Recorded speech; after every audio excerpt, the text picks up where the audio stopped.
Hello there, people of the internet. Today we're talking about just how beneficial a lightweight rifle can be. And boy, oh boy, is this beneficial. So, normally, whenever we're thinking about a rifle for whatever purposes it is that we're doing, um, a lot of times we'll think, well, I'll just carry this slightly heavier rifle because maybe it has more power, maybe it has more range, maybe you don't like recoil, maybe the cartridge is a little bit larger than some other things that might be in some lighter weight platforms. Maybe it works well for you, but man, I used to have that mindset, but I've been put in so many situations where having a long, heavy, cumbersome rifle is just not doing it for me, dude. It's just not doing it. And down in the comments, people are going to tell me, hey, man, just work out. That extra 2 or 3 pounds, it shouldn't matter. Or that extra, oftentimes, in this particular case that we're going to be talking about, is going to be more like twice the weight, 6 pounds, give or take. People are going to tell me, hey, that shouldn't matter. Just work out, get stronger, get more buff, dude. I don't care how strong you are. If you have a lighter weight anything, you're going to be able to do more than if you have a heavier anything. That's just physics. That's just the way it works. If you can run 10 miles holding, I don't know, 50 pounds, then you should be able to go farther than 10 miles if you're only holding, say, 25 pounds. That makes sense, right? So, that being said, there's more than just weight. Like, if I have this right here, this is a Mosin Nagant 9130, 7.62 by 54R. It sends a 150 grain-ish bullet at about 2,800 feet per second if we're talking like a full-length barrel like what we got right here on this 9130. This right here is a pretty gosh darn heavy rifle. I'm not sure how heavy it actually is. I can't remember. My bet's somewhere around 10 pounds, give or take. Yeah, that feels about right. So somewhere around 10 pounds, which really isn't that heavy. But with the distances that I shoot, and the things that I shoot at, and like the distances that most people shoot, and the things most people shoot at, a large, heavy, powerful rifle like this right here just is not all that necessary. You don't need the extra range of that full power cartridge, and you don't need the extra power of that full power cartridge. At least in the case of most people. Like, if you are in a situation where you need that extra range and you can actually shoot that extra range, or you need that extra power because of whatever it is that you're doing. Maybe you're big game hunting, maybe you're trying to punch through steel. I got no idea what you're up to, dude. It's your life. I'm glad you're living your best life. But most people aren't going to put themselves in those sorts of situations, so a rifle that's big and heavy and hits hard and does all the things like really, really well, it's just not necessary for most people.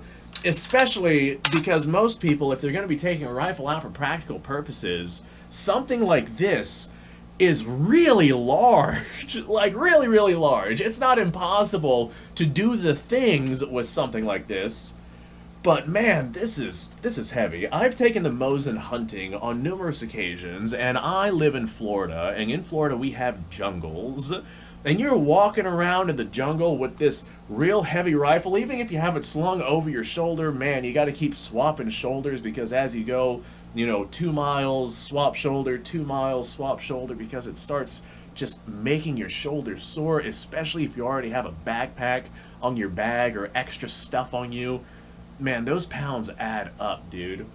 If you're doing any sort of walking around, those pounds add up, especially if you're walking through the jungle. I was out actually not too terribly long ago. I have a 6.5 Jap Arisaka. Is that it right there?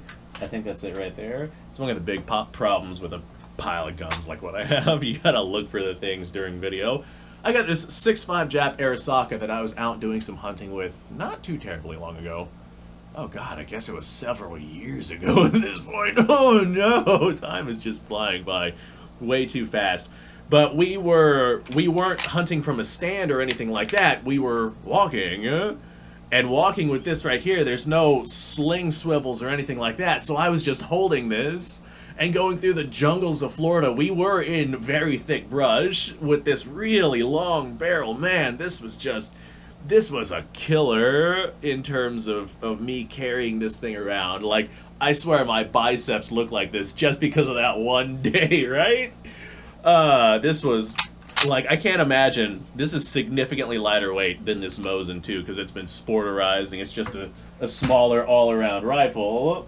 But I can't imagine being out there with a Mosin and walking the distance I walked. We must have walked, I don't know, rough estimation, 30 miles that day going through the jungles of Florida. But man, it was a fun day. We were out there for hours, dude. Man, that was a fun day. I gotta go back out there. I can't imagine walking that distance with a rifle like this that doesn't have a sling on it or anything like that. This is just so heavy. Now, all that being said, in the jungles of Florida, I'm not shooting beyond 100 yards. I'd be lucky to shoot beyond 50 yards. So I don't need a big, powerful cartridge. The deer here only get to be like 150 pounds. The boar can get quite sizable, but even then, something like an intermediate cartridge would serve me just fine. There for a while, I was walking around with my I got it right here. This is an AK, and this is a Romanian RH-10. Now, this really is not that large of a gun, but it's still quite heavy. Like, the stamped sheet metal receiver and whatnot, and all the wood, and just the big piston inside the operating system, all that added up, this is a fairly heavy rifle, especially if we're talking about 7.62x39. That's a fairly heavy cartridge.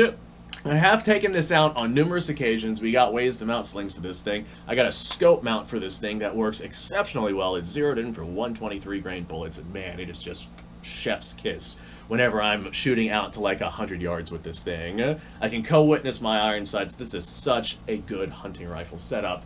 But even then, even though it's not really long, man, it's heavy. This is heavy. If I'm out there doing whatever I'm doing, that's still quite heavy right there. That thing's got to be, rough estimations, I'd call it 8 to 9 pounds, somewhere in there. But if I'm out with something like this right here, I've taken this out a couple of times on pig hunts and whatnot.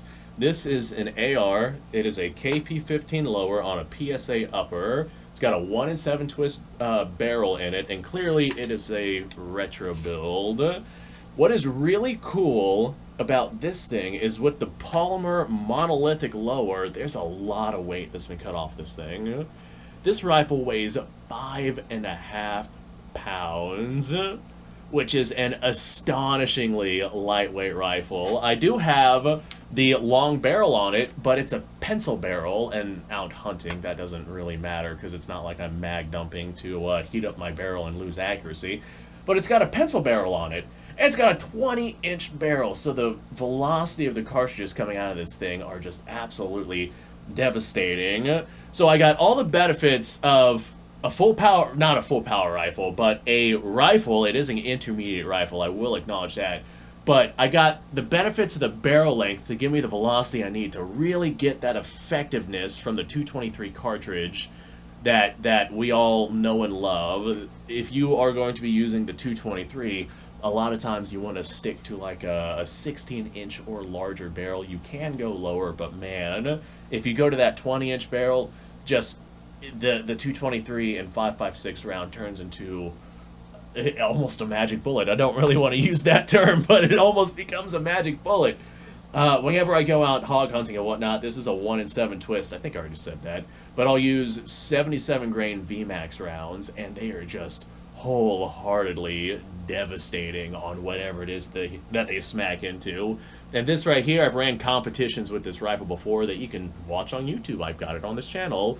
It is a sub-MOA rifle. The best group I got onto this thing was 0.44 inches during that competition that I was running with other people, which is significantly better than what others were able to get in that competition. I'm very proud of that, if I do say so myself.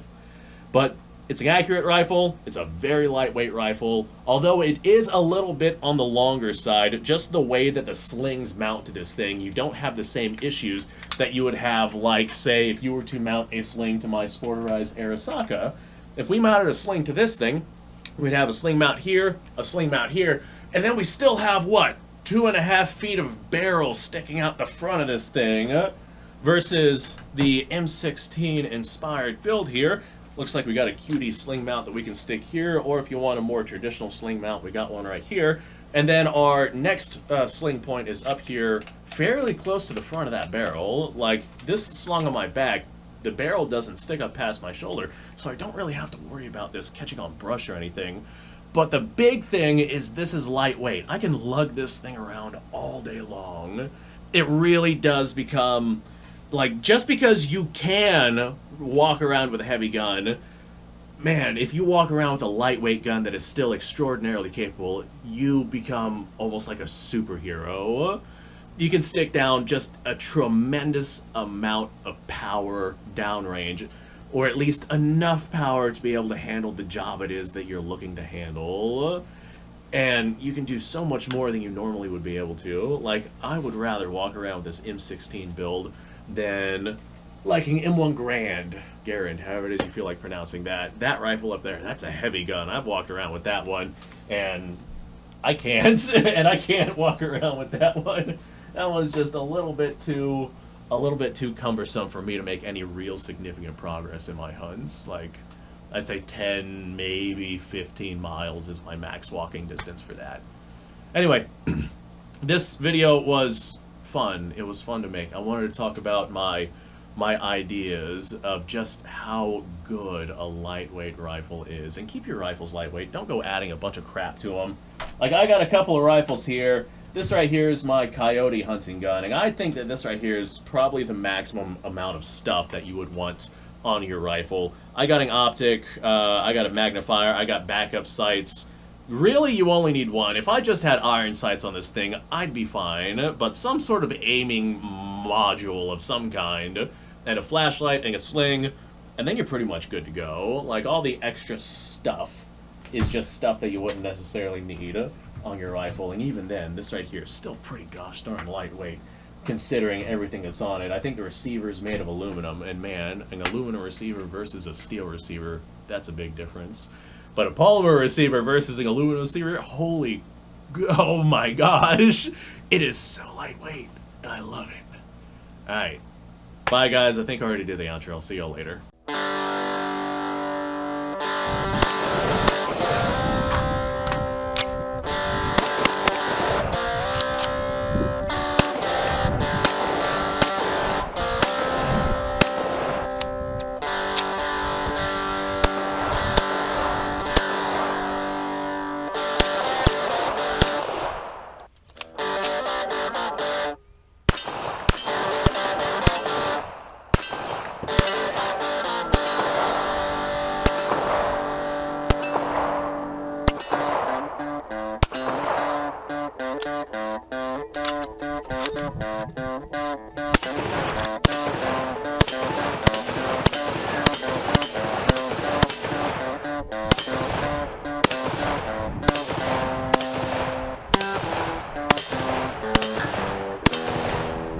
Been a little while since I've done this.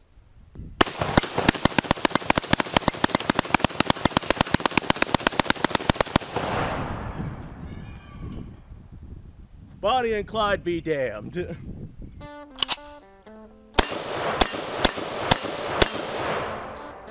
poor man's Garand.